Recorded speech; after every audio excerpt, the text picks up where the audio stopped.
राष्ट्रीय मौद्रीकरण योजना ज्याला म्हणतात नॅशनल मॉनिटायझेशन पाईपलाईन 2.0 सरकारनं काल काय केली, लॉन्च केलेली आहे. मी 100% सांगतो, हा टॉपिक व्यवस्थितपणे आपल्या इकॉनॉमिकच्या सेक्शनसाठी, मग ते पूर्व असो, कळलं का, कंबाईन ऑर राज्यसेवा, हे व्यवस्थितपणे आज इन्फ्रास्ट्रक्चर मध्ये हा टॉपिक येतो. पायाभूत सुविधेमध्ये पहिल्यांदा बघून घ्या तुमच्या पुस्तकात आहे का, तर असेल तर अपडेट करा, नसेल तर अख्खा पूर्ण अपडेट करा. समजलं? चलो, विषय असा आहे, अंडर नॅशनल मॉनिटायझेशन पाईपलाईन 1.0 किंवा असा आहे का, finance minister launch national monetization pipeline 2.0. एवढं समजतं इंग्रजी?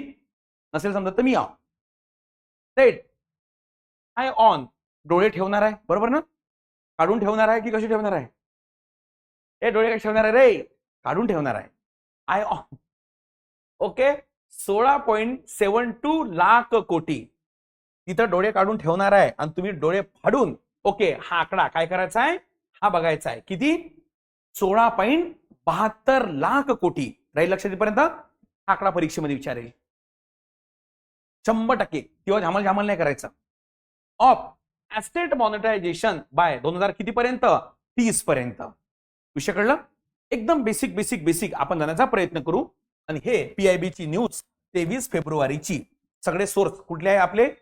PIB चे. आणि तुमच्या माहितीसाठी 15 पैकी 7 प्रश्न हे अशा सोर्स मध्ये येऊन राहिले की जे संदर्भ पुस्तक सध्या कव्हर करत नाही आणि क्लासही कव्हर करत नाही. आपण बेसिक क्लासमध्ये घेण्याचा प्रयत्न नक्की करतो. विषय असा आहे, पहिला मुद्दा की सर मॉनिटायझेशन म्हणजे काय? योजनेचं नाव काय? राष्ट्रीय मौद्रीकरण योजना, नॅशनल मॉनिटायझेशन पाईपलाईन, बरोबर. पहिला प्रश्न येतो, मॉनिटायझेशनचा अर्थ काय होतो किंवा मॉनिटायझेशन हे कशाला म्हणतात, बरोबर. मॉनिटायझेशनचा बघा सिंपल भाषेमध्ये अर्थ होतो. आपलं एक घरचं उदाहरण देतो. समजा उदाहरणार्थ तुमचं गावाकडे घर आहे आणि गावाकडे कॉलेज वगैरे असते. कॉलेजच्या एखाद्या पोरासाठी काय केलं तुम्ही, बॅक साईडनं अशी रूम तयार केली, डोर तयार करून टाकला आणि हे रेंटनं देऊन टाकलं. म्हणजे पैशाला काय झाली सुरुवात. याला म्हणतात मॉनिटायझेशन. याला काय म्हणतात? मॉनिटायझेशन. म्हणजे तुम्ही काय केलं, जे ऍसेट होती तुमची त्यामधनं पैसे कमवायला काय केले, सुरुवात. त्याला म्हणतात मौद्रीकरण, मॉनिटायझेशन. समजलं इथपर्यंत? आता सरकार कसं मॉनिटायझेशन करेल? सरकारची ऍसेट कोणती आहे? सरकारची ऍसेट आहे नंबर 1 रोड की रस्ते, दोन्ही पण. Number 1 road, number 2 port, number 3 railway, हा नंबर 4 एअरपोर्ट, त्यानंतर खनिज, असे वेगळे ना. सरकार, एक उदाहरण घेऊ. समजा उदाहरणार्थ हा रोड आहे किंवा एखादी एअरपोर्ट आहे.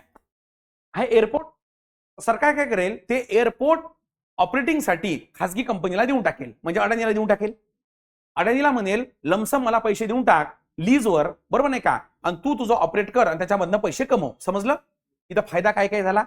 नंबर 1 सरकारला प्राप्ती झाली. नंबर 2 अत्याधुनिक काय मिळाल्या, सुविधा. अरे कळलं का इथपर्यंत? आणि अर्थव्यवस्था कुठे गेली, आधुनिकतेकडे.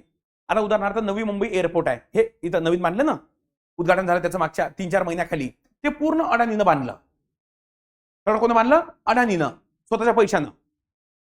आता पैसे, आता तिथं जे ऑपरेटिंग आहे त्यामधनं पैसे काय करेल, तो कमवेल आणि त्यामधनं सरकारला देईल. समजली इथपर्यंत? त्याला म्हणतात काय, मॉनिटायझेशन योजना. जे म्हटलं जाते ना, अडाणीला देश विकला, अडाणीला हे विकलं ते विकलं, ती ही स्कीम आहे. या स्कीम अंतर्गत अख्खेच्या अख्खे एअरपोर्ट हे अडाणीकडे म्हणतात ना, ते यानुसार. मी काय म्हटलं, समजलं इथपर्यंत? मॉनिटायझेशन स्कीम एकदम ओके. आता बेसिक बघा, या योजनेची सुरुवात, नॅशनल मॉनिटायझेशन पाईपलाईनची सुरुवात 2021 मध्ये करण्यात आली होती. किती मध्ये? 2000 किती मध्ये? 21 मध्ये याची काय करण्यात आली होती, म्हणजे सुरुवात करण्यात आलेली होती. पहिला टप्पा होता 2020-21 पासनं 2025 पर्यंत, ओके. आणि 6 लाख कोटीचं हे टार्गेट ठरवलं होतं. आणि यापैकी 89% हे अचिवेबल आहे. 90 जरी आयोगानं पर्यायामध्ये विचारला तरी घाबरायचं नाही आहे. किती पर्सेंट? 89% हे प्राप्त आहे, बरं का. 6 लाख कोटी टार्गेट होतं. आता सरकारनं काय केलं, नवीन निकषानुसार नंबर 1 2025 ते 2000 किती 30 आणि टार्गेट किती ठरवलं? ओके 16.72 लाख कोटी. समजलं किती? 16.72. मी पुन्हा सांगतो, हे प्रश्न जर तुम्ही करेक्ट केले 100% अबकी बार 65 पार, आणि हे जर चुकत असेल अबकी बार डिपॉझिट जप्त. 16.72 लाख कोटी. चला समजली पर्यंत. ओके. आणि दुसरं एकूण किती सेक्टर आहे? 12. तर तो मेक इन इंडिया 2.0 चे क्षेत्र विचारू शकतो, तर नॅशनल मॉनिटायझेशन पाईपलाईनचे क्षेत्र विचारायला मागे पुढे बघणार का? म्हणून निखळ मनानं एक वेळा 12 क्षेत्र बघून घ्या.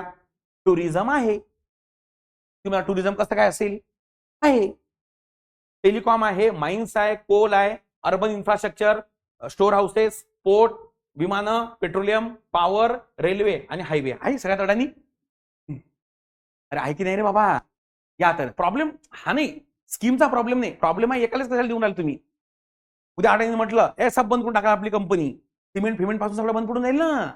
प्रॉब्लेम त्याला आहे, प्रॉब्लेम पॉलिसीला नाही आहे, प्रॉब्लेम एक्झिक्युशनला आहे. थोडं थोडं देईन बाबा सगळ्यांना, अंबानी भाऊला दे, तो बी नाराज नाही व्हायला पाहिजे, आपला मुंबईवाला, रिलायन्सवाला, जिओवाला. या तऱ्हेनं. तर एकूण किती सेक्टर आहे? 12. याकडे बघा 16.72 लाख कोटी. ओके. 16.72. सर्वाधिक मोठा शेअर्स हा कोणाचा आहे? हायवेचा. तेच राहिलेले आता. म्हणजे हायवेवर तुम्हाला आता वेगवेगळे म्हणजे फूड मॉल दिसेल, वेगळं अजून काही दिसेल, अजून काही दिसेल. अरे कळलं का बाबा? आणि त्यामधनं तो पैसे कमवेल कोण? अडाणी भाऊ. समजलीत पर्यंत? कळलं का? याला म्हणतात नॅशनल मॉनिटायझेशन पाईपलाईन. आता फायदे काय होईल याचे? फायदे काय होईल? नंबर 1, ग्रीनफील्ड ब्राउनफील्ड इन्फ्रास्ट्रक्चर तयार होईल. बरोबर. आणि जेवढं इन्फ्रास्ट्रक्चर मजबूत असेल तेवढं अर्थव्यवस्थेला काय मिळते? चालना. कारण अर्थव्यवस्था बूस्ट होते ना इन्फ्रास्ट्रक्चरमुळे. केन्सियन मॉडेल हाच आहे ना इन्फ्रास्ट्रक्चरचा. तर या तऱ्हेनं पॉलिसी एकदम ओके आहे. प्रॉब्लेम फक्त अजून सांगतो कुठं असेल? तुम्ही जर पूर्ण सेंट्रलाइज केलं म्हणजे एकालाच देण्याचा प्रयत्न केला तर 100% प्रॉब्लेम होऊ शकते. समजलीत पर्यंत? तर that is a national monetization pipeline. ठीक आहे. चला पुढे हो पटापट. ही प्रहार बॅच आपली आहे, ऍडव्हर्टाईज करतो, ऐकायचं लाईक द्या सोडून. आणि आरंभ 2.0 ही कंबाईन पूर्वची बॅच आहे, ही राज्यसेवा पूर्वची बॅच आहे. आणि त्यानंतर ज्या पोरांना ज्यांचं इको क्वालिटी बेसिक खूपच वीक आहे किंवा मार्कच येत नाही 10च्या आत, त्यांनी ही कंबो बॅच घेऊ शकता. ABHI50 हा कोड वापरा, यावर डिस्काउंट मिळेल. ओके. आलं तर या बॅच मधनच येणार, नाही तर ते कुठूनच येत नाही. समजलीत पर्यंत? बाकी सगळं दिलेलं आहे पुस्तक वगैरे क्वालिटीच आपली इथं. आणि जे डिस्क्रिप्टिव्ह वाले पोर आहे ही ऑफर चालू आहे. आजचा बहुतेक शेवटला दिवस आहे. हे 20% नाही, हे 25% ऑफर आहे. ABHI25 हा कोड वापरा. झाला का? Okay okay. आणि ही प्रो बॅच आहे ज्यामध्ये आपण इकॉनॉमीचे काही कंटेम्पररी असेल ते घेत असतो ते.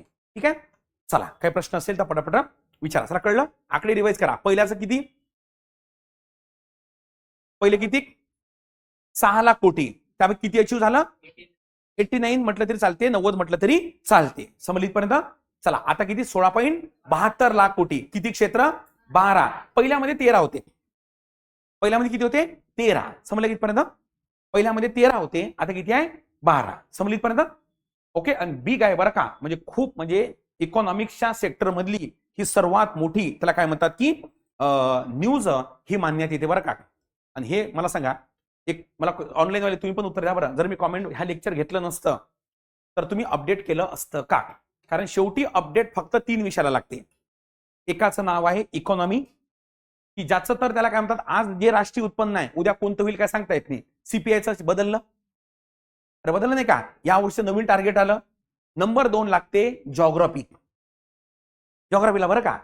आणि नंबर 3 लागते त्याला काय म्हणतात की पॉलिटी. पण पॉलिटीला कसं आहे?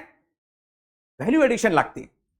ओके. तर या तऱ्हेनं होईल. ठीक आहे. चला ठळक बातम्या